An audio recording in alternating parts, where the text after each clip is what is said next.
The sport of trail running has been growing for years, and it's been growing consistently for years. And we're really lucky in that way. And I think we're all conscientious that we want it to be a sustainable growth and not go too far or too fast, so that, that we want to be protective of this beautiful thing that we all love. Welcome to Long Run Labs, a weekly podcast from the team behind For the Long Run podcast, telling the stories of those running the outdoor industry where endurance and entrepreneurship meet. This episode is supported by our newest partner, Halo. If you've been listening, you recently heard Hillary, Halo's founder, and Monica from Rabbit get into exactly this in our July 28th episode. Halo is a hospitality platform built by runners for the way people actually travel to races. They work with brands, event organizers, and leagues to fix one of the most operationally painful parts of any event, which is lodging. If you're a brand, Halo turns a hotel into your home base at a race, a branded clubhouse where your athletes and community actually stay together, the experiential piece done right, without you managing hotel logistics from scratch. That's the Rabbit playbook. If you're an event organizer or a league, Halo houses your people, locks in better rates, and layers in real community and perks, so the lodging becomes part of the experience instead of a headache. And if you're just heading to a race yourself this year, it's worth a look too. Same platform, better rates, real community, and perks from their brand partners with a lot less hassle. If any of this sounds like you, reach out to their team and tell them you heard about Halo on Long Run Labs, or shoot me a note and I'll connect you directly.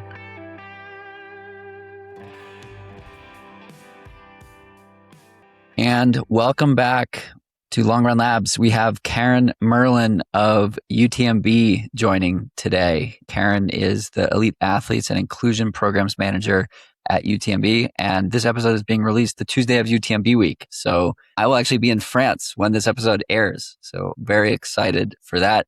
Karen, thanks for taking some time to chat. My pleasure. Thanks for having me.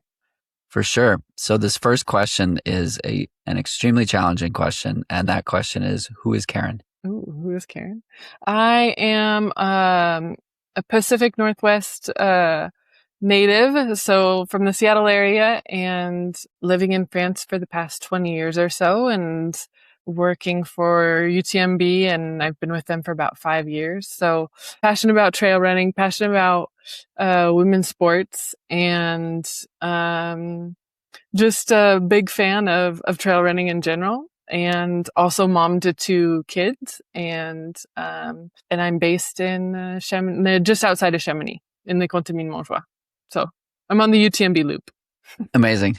So we met a couple of years ago. You were doing PR for UTMB and coordinated a podcast in Tahoe with Catherine and Michelle Poletti, the founders of UTMB. And we had a wonderful conversation on Long Run Labs talking about the birth of UTMB and how the race series has grown, why the race series has grown, and what has enabled the sport to grow more broadly. So today we're going to get into the women's field, the women's race. We're literally here for the women's race, and we're going to talk quite a lot about some of the changes that have been made, the changes that might still need to be made, and where the growth in the sport is coming from and can continue to come from.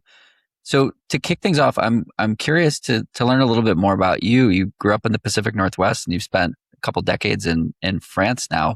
What is it about that area that you love so much that keeps you there? That keeps me here? I really love the quality of life, and I studied French in high school, and then continued in college and studied abroad, and then had the opportunity to come back and do a ski season over here, and just kind of fell in love with both the place and with my husband, who became my husband, and have just been, I know it's so gorgeous. You step outside and there are so many trails, and the Alps are gorgeous, and the Mont Blanc is always incredible. And I still, I've been over here for 20 years, but I feel like I still take pictures as though I'm a tourist, and I probably take as many pictures as you will when you're over here.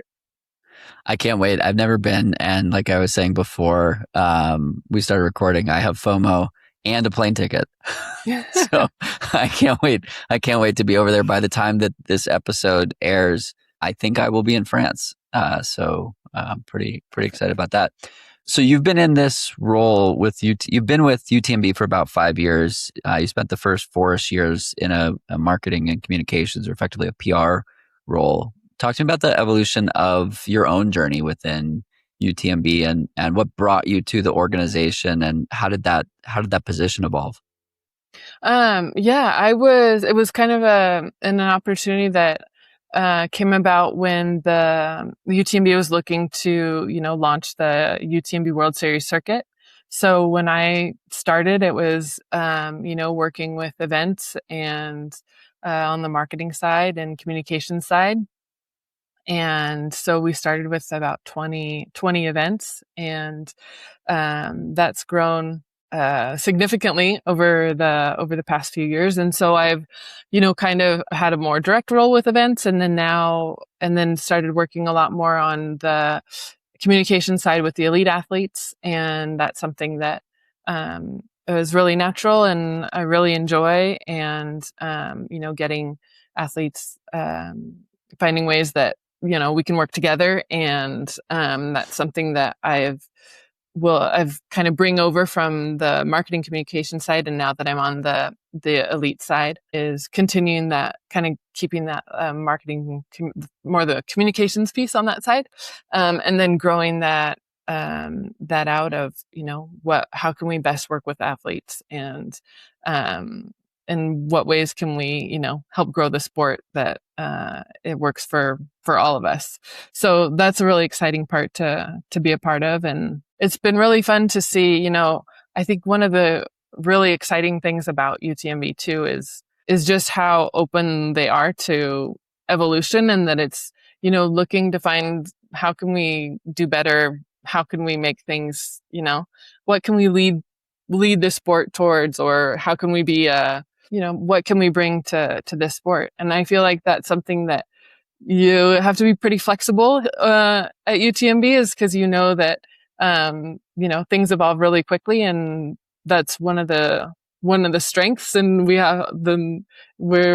learn to grow with that, and I think find the joy in that as well. How does that evolution actually occur? How do you take what the athletes are saying and turn it into change? Or is that how it happens? It's through a lot of dialogue. We'd work with, we speak with the PTRA for anti-doping, for women's working groups, for different sports aspects, for environmental aspects. So, different people are working with the elite athletes in that way. And it's a real, I think we had, there were some times where there were some road bumps and some obstacles, but I think that each side has grown in the way that dialogue has really become so key. So it's a lot of, athletes speaking up about things that they're dealing with. That could be a lot of our Paths to Parenthood policy that came out just this last year that has, a lot of influence from the women's working group in the PTRA. Also, working with athletes as we sought to to evolve the UTMB index, and getting feedback on scores that they saw, and how they interpreted how they felt on course and things like that. So I think it's really an important relationship, and that it's a very important dialogue, and that it's not just one way. It's not just UTMB rolling out things and saying this is the way it's going to be, and athletes also being open to the exchange and compromise, and finding ways that we can both move forward. Trail is having I don't want to say a moment, but a momentum right now, and there are a lot of tailwinds that are helping to create that. I think the race broadcasts are a piece of it. I think that professional athletes with large followings from other sports coming into trail, having a great time and sharing it with their audience about how welcome they feel is a huge part of it. I think the content machine of podcasts and media, and everybody can be a writer now. Like there's so much being said about trail, and then it's just fun and it's beautiful. And so you have all of these things, and they all work congruently or in this flywheel of like, well, when someone like Jesse Diggins or Colleen Quigley or Steph Bruce or Rory Linkletter, like when they go do something at Broken Arrow, that's being broadcast or that's being showed on Instagram, and then other people are like, wow, that looks fun, and they go have their own experience, and then they have that same experience, and so again, the flywheel is humming along very strongly. What's the risk of that? Like I heard commentary from the mayor of Chamonix. Like, how do we protect the sport and help it grow sustainably and in a good way versus like at TrailCon, there was a lot of feedback around we need to look at cycling, skate, and ski as kind of like what were the red flags that they missed in the explosion of those sports. Are those conversations that you guys have at UTMB around like how do we do this in a way that enables us to be in an even better place 10 years from now, 20 years from now, which ultimately is a benefit to UTMB, who has all of these races. Like UTMB wants all these, there's a financial benefit to doing this in a way that continues to improve. We all want that to happen as well. How does an organization like UTMB think about something like that? I mean, it's a constant conversation, for us is how do we grow sustainably? How do we make sure that we're, being respectful of the heritage of UTMB Mont Blanc? How do we make sure that we're bringing events into our circuit that, are up to the standards as well of UTMB? So to not dilute that as well. So I think, it's a constant conversation, and it's something that we're revisiting, all the time of, where the cursor is. And I think we've also, taken a lot of steps to be conscientious about how we do expand and do it, where there's interest from runners and where we see that there's a community that's asking for this kind of race. And, so there's a lot of things that go into it. And, I guess it goes kind of back to the dialogue, as we were speaking, about with elite athletes. It's that same thing of where, we have Hoka UTMB Mont Blanc week and we bring in, all these runners, and so, we bring in these runners, and it's a dialogue with the mayor's office to see, how we can be respectful of the locals and make sure that, everyone's being careful as they're running through these beautiful mountain areas, and working with local, local agencies so that we're protecting the flora and the fauna. So it's, a constant juggling of kind of all of these things that make it, but I think we're also protective of not trying to go too far too fast, because we do, there are a lot of new people coming into trail running, and we want to make sure that they feel welcome and that they want to, keep running, and that it's not just a one and out experience. Like you said, trail running is so fun and the community is incredible. And it's just, discovering, so many beautiful places. So I feel like the sport of trail running has been growing for years, and it's been growing consistently for years. And we're really lucky in that way. And I think we're all conscientious that we want it to be a sustainable growth and not go too far too fast, so that, and that we want to be protective of this beautiful thing that we all love, which is our. What does too far or too fast look like? That's a great question. I mean, from our view, it's adding a few events every year without saying let's be everywhere.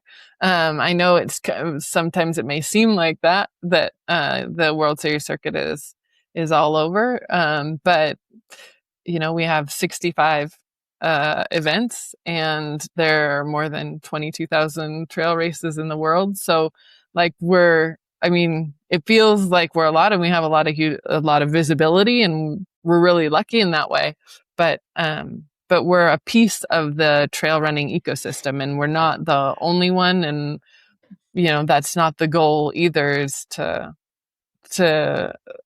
like there are so many important pieces of this ecosystem as well.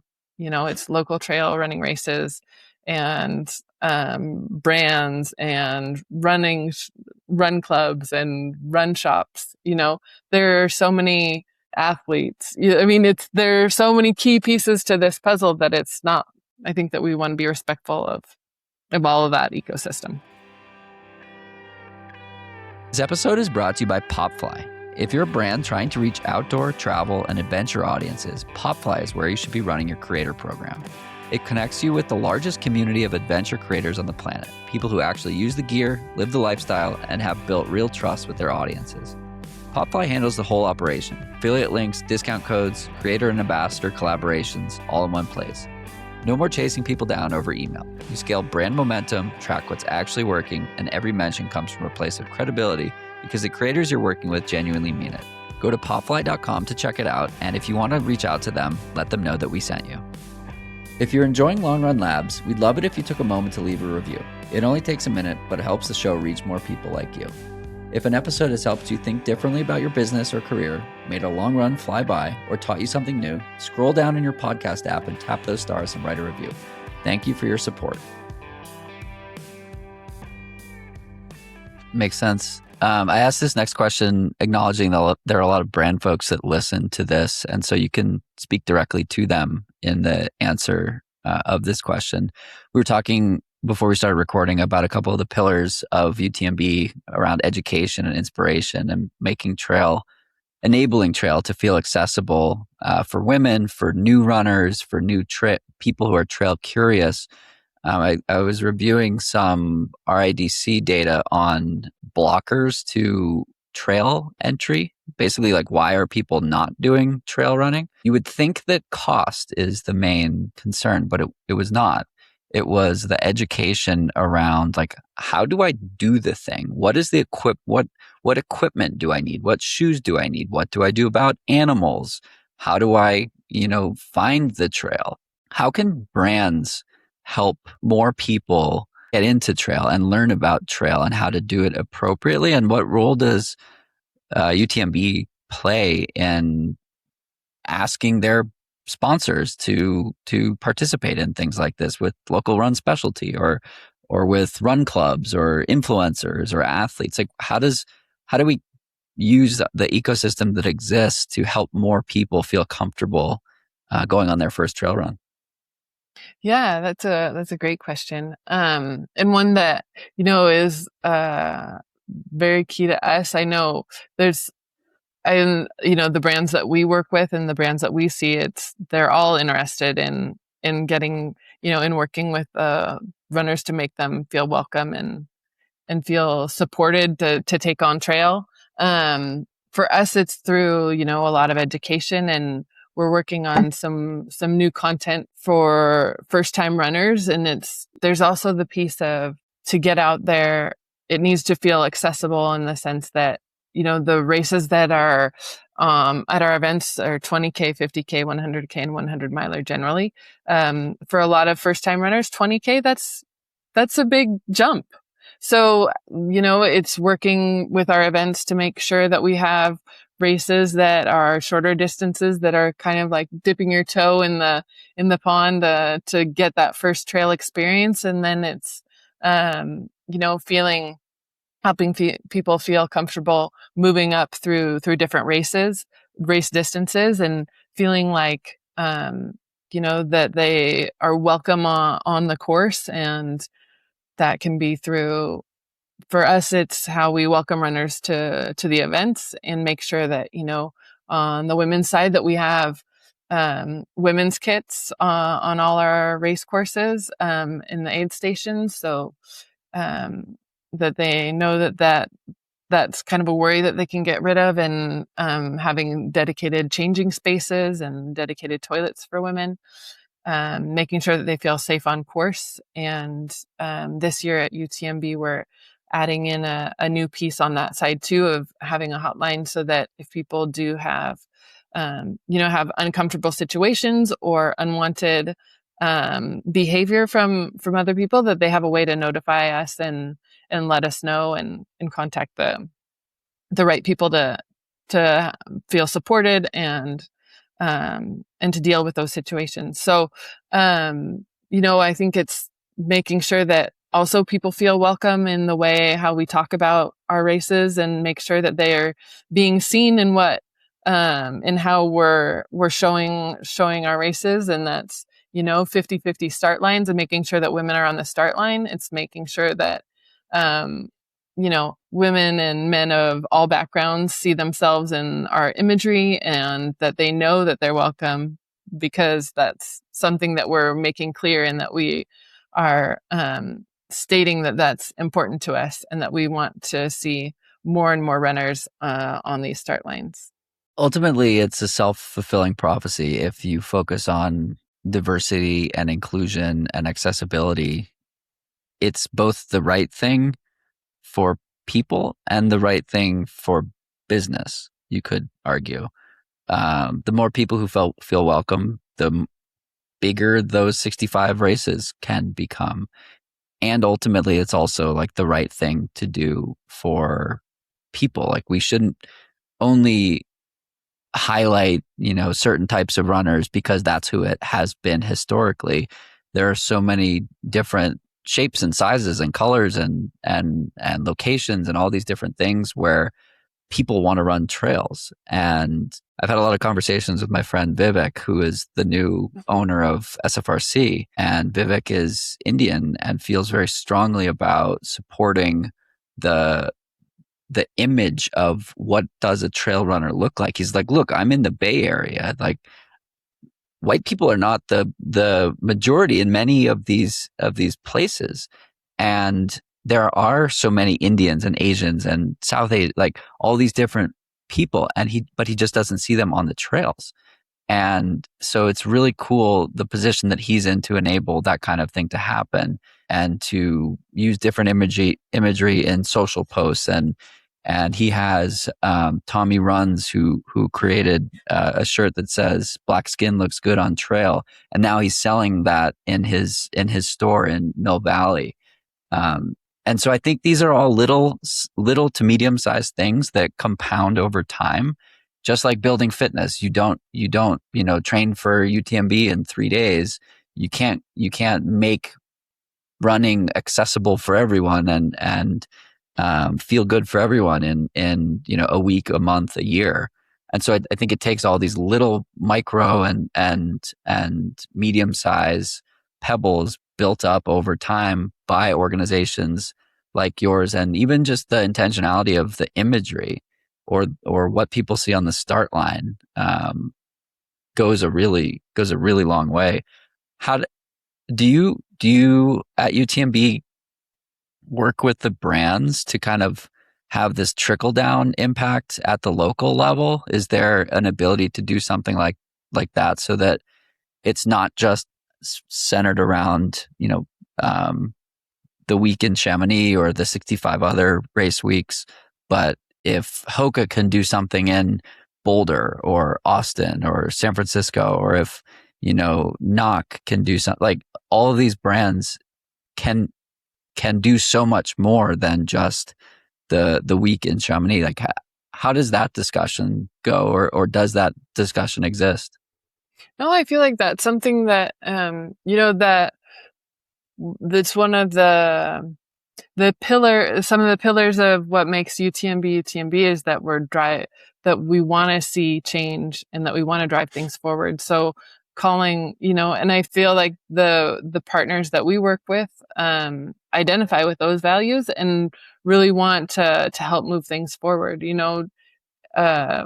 And that can be, it can, like you say, it's a lot of tiny things that have a ripple effect, and that that we're making sure that when brands come to come to the Hoka UTMB Mont Blanc week, that they're, on the panels that they're having, that they're making sure that we have men and women and a broad range of inclusion, and that we're asking people to step up, and the brands that we work with seem really happy to do that. So I feel like it's that same dialogue of saying, this is where we want to go, and we'd love to have you with us. And I feel like that's something that's pretty well received.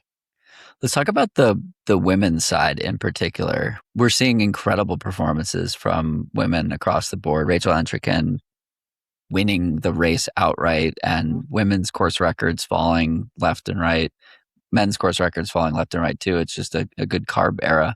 But we're seeing so much particularly on the women's side. And then I've worked in the like influencer or ambassador space for, I don't know, 15 years now. And my conclusion is that women are really good storytellers, and they really want to share the journey. And so again, it's this self-fulfilling prophecy of like, the more that do it, the more that do it. How are you seeing it from your seat, and what's fueling this amazing growth and these amazing performances? Yeah, I feel like there's a lot of pieces. I mean, there's so many incredible women that that are just, like you say, doing incredible things, and that it's so exciting to see and to cheer these women on. And a big piece of that is that visibility that we're talking about, having these live broadcasts where you can follow the stories of runners and see what's happening, and that the women's race is so exciting. And so having that visibility, and also with with the strength of the women's fields too, that there are so many battles. Before, you could have, a couple women that had the runaway lead, and now there are, so many lead changes, and so many women that can win, and with the elite levels being so deep, especially this year at UTMB, since technically this will be broadcast on Tuesday. It'll be, right before things get started for OCC on Thursday and CCC on Friday, and UTMB. And the number of women who I'm rooting for, because there are so many incredible women, but also of trying to see like who could win. There's so many great women that I would love to see win. So I think, but that visibility piece and being to tell women's stories is so key. And we've seen that through our live broadcasts. We've seen that through the content pieces that we produce as well. And as you say, women are really good storytellers, and that's something that comes through also on their social media. I just attended a conference on women in social media, and the impact in sport, and that's one of the biggest pieces that set women apart, is how well they tell the whole story of being an athlete. That it's not just one only working on the sport aspect, but being the well-rounded person that they are, and all the attributes that they bring to that. So I think that we have such an important role to continue to tell those stories, and to continue to share about all the incredible things that women are doing. I spoke with Rachel Entrekin when we were out at the TrailCon Western States, and that I'd met her at Chianti when she raced against Ingvild and Courtney, and that was another one that was just an incredible battle. And I feel like also something that's so interesting and so important is also claiming, the way that she said this, "Why not me?" I thought that I love that. I love that so much. And I mean, she speaks to it so well. And I could hear her tell the story of Cocodona, like, I don't know, 100 times. But I feel like also the way that she said it spoke directly to so many other women, of saying, okay, well, if she's saying that, then, then I can swing big too. And I'm just so excited to see like all the ripple effect, of that. And, having the visibility on what women are doing and within the sport. So yeah, I think it's an exciting time, and that visibility piece is something that we definitely need to contribute to. So it's something that we do take very seriously, and that we do audit internally, that making sure that the coverage that we give, that we're covering equally men and women. And so when it's about the same as what we do on our content as well. And it's about 40%, 42% covering the women, 42% covering the men. And then the rest is pretty much landscapes and other visuals. So it evens out. Anyway. Building on that, some of the biggest names in the sport on the women's side are deep into their 30s and 40s. And what does that tell us that we assumed wrong 10 years ago? That's a great question. Well, I think that, that the women continue to produce these incredible races, and the longevity that they continue to show is just incredible. And I think that, the professionalization of the sport also has a big role to play in that. And that, making sure that women are supported by their sponsors, and we contribute to that piece. I think, through something that we worked with the PTRA on was the Paths to Parenthood policy, and making sure that athletes could, take a break and commit to their families and come back to the sport and feel supported, and protect their sponsorship also by being able to freeze their index so that they can maintain their access to races, and also show that they have that elite status, and that they can continue to protect that even if they take time to take a break during maternity leave. Quick one before we get back into it. If you're going to be in Chamonix for UTMB week, I'm hosting a live panel called Tech in Running on Wednesday at race week. We're getting into the stuff I love talking about: data, AI, wearables, and where the human still beats the algorithm. It's brought to you by the team at Training Peaks. If you want in, just email me at john@forthelong.run and I'll send you everything you need to know. That's john@forthelong.run. Come say hi. I think this is a piece that a lot of brands have gotten wrong over the last decade or forever, and it's changing slightly.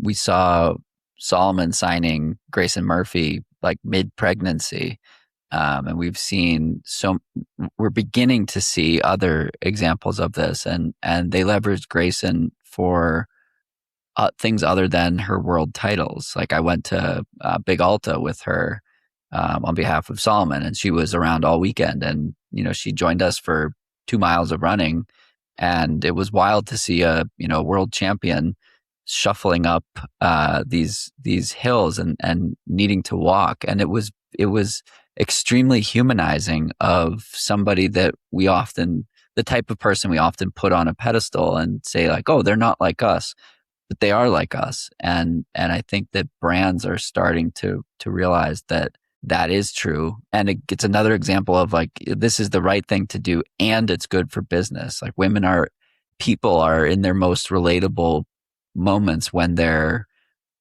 creating life and building families or injured or not able to run or all these different things.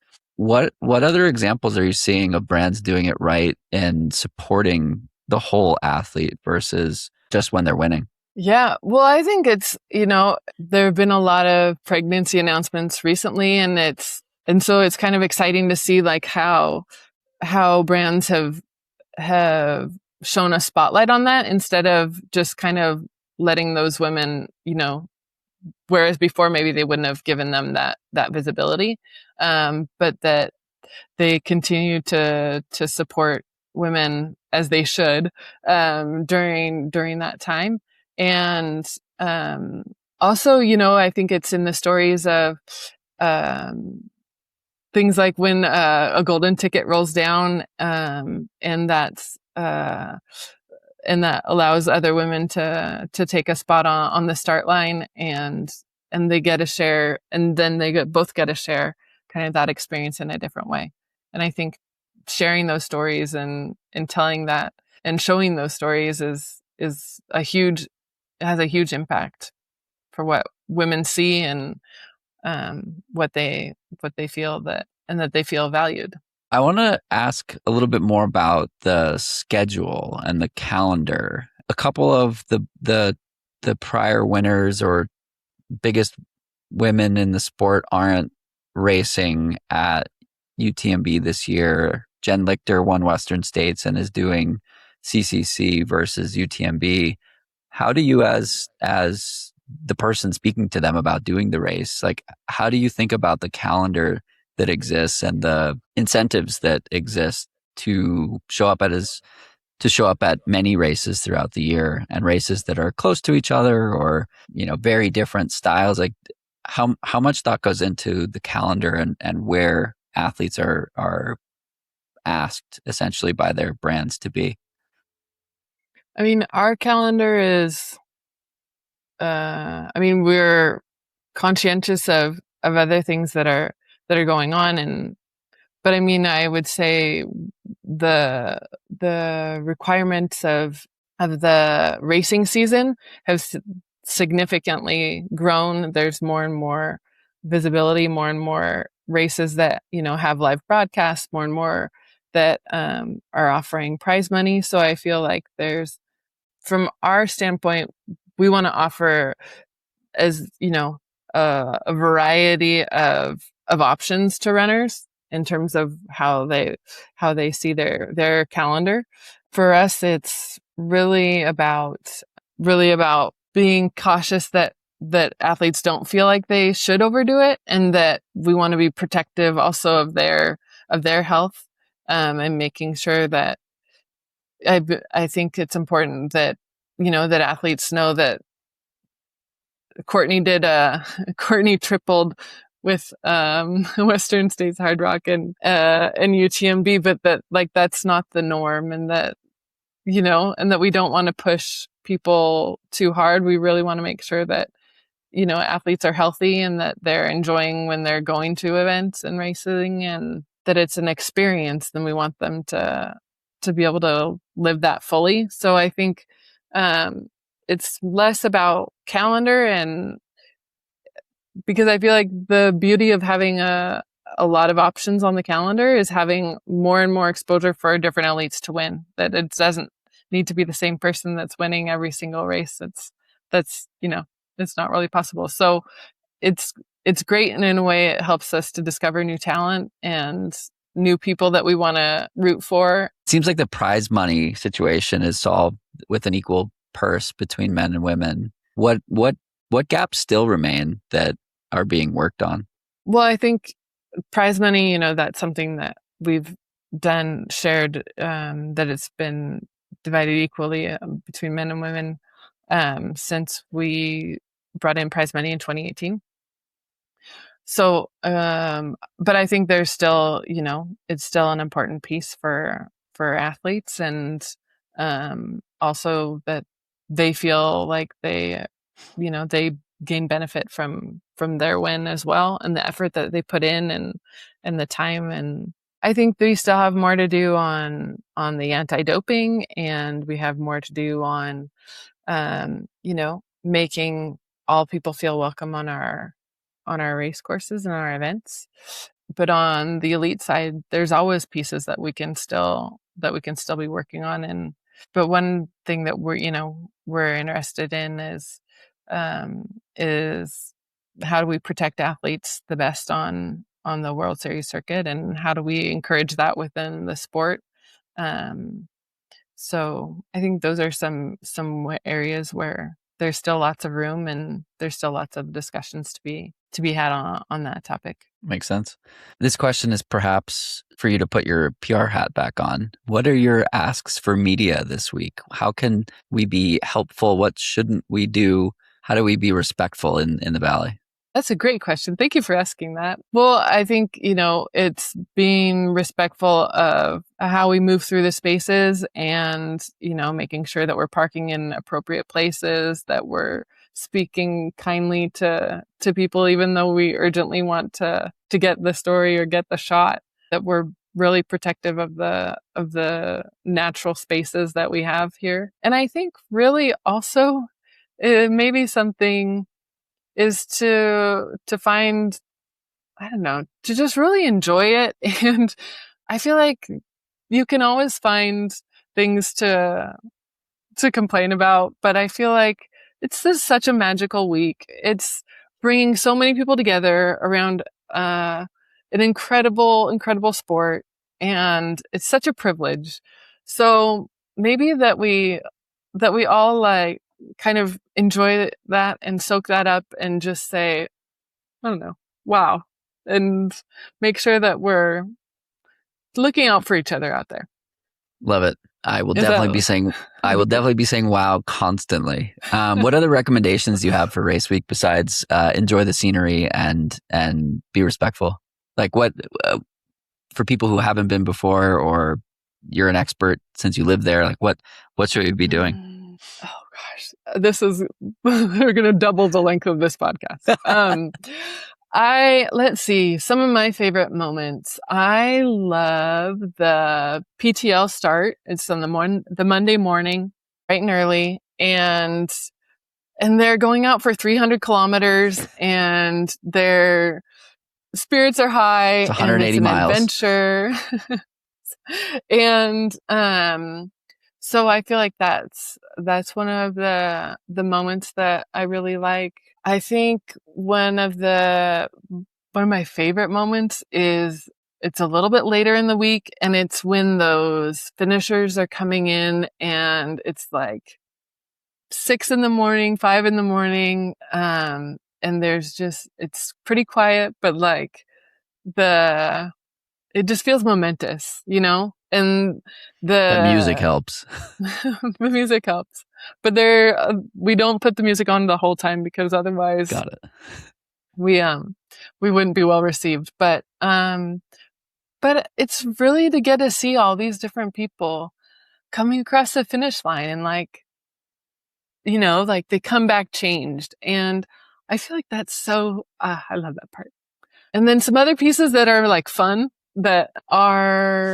I'm really excited about. On the Wednesday is the elites presentation, and that's always fun. Like hype is at its maximum and everyone's getting really excited. So that's a fun one to come down for. Let's see what else. There's so many great moments. There's this time where there's lots of great things to come and see at the fan experience, and lots of great talks and panels to listen to. We're doing a panel on Monday on championing space for women in trail. There's lots of great exchanges about environment. There's some great moments to come in and meet athletes, and let's see, those are some of my favorites. And then it's like we roll into, there's ETC, which is over in Cormier, which is really fun and always a super ambiance. And then we roll into the race week of the finals, and like the energy is just so high. And there's also a great spot on the Saturday of cheering women in the fan experience. We're having a women's watch party, so people can come out and join us for that as well. And it's really fun because all of the runners come through that area as well. Cool. So I don't know. I feel like I could go on forever about about so many. I don't know. It's just a great week, and so yeah, lots of great moments, and so many people that we get to see cross the start line. And I don't know. It's just, I'm really excited. I think it's going to be a great addition. Love it. I'll give a shameless plug for a panel I'm hosting on tech in running on 2 p.m. on Wednesday. And I'm going to butcher the name, at the Le Hydromel bar, 2 blocks from the finish line. We'll be talking about tech and running. So if you're listening to this and you're in Chamonix, go to all the things that Karen mentioned and come say hello at my my panel as well. Karen, this has been a blast. Really appreciate you taking the time to chat during this busy week. We're recording this on Thursday before UTMB week, and appreciate the the chat. It's the evening your time. I've got to run to Leadville now, so hope you get some sleep this weekend before things get really crazy. And see you in a couple of days. All right. See you soon. Thanks again. This was really fun. Thanks for tuning in to this episode of Long Run Labs. If you like this episode, make sure to subscribe, leave a review, and share it with someone who's building something of their own. We'll be back next Tuesday with more stories at the intersection of endurance and entrepreneurship from the people shaping the outdoor industry in ways big and small. Until then, keep showing up, keep asking questions, and we'll see you out there.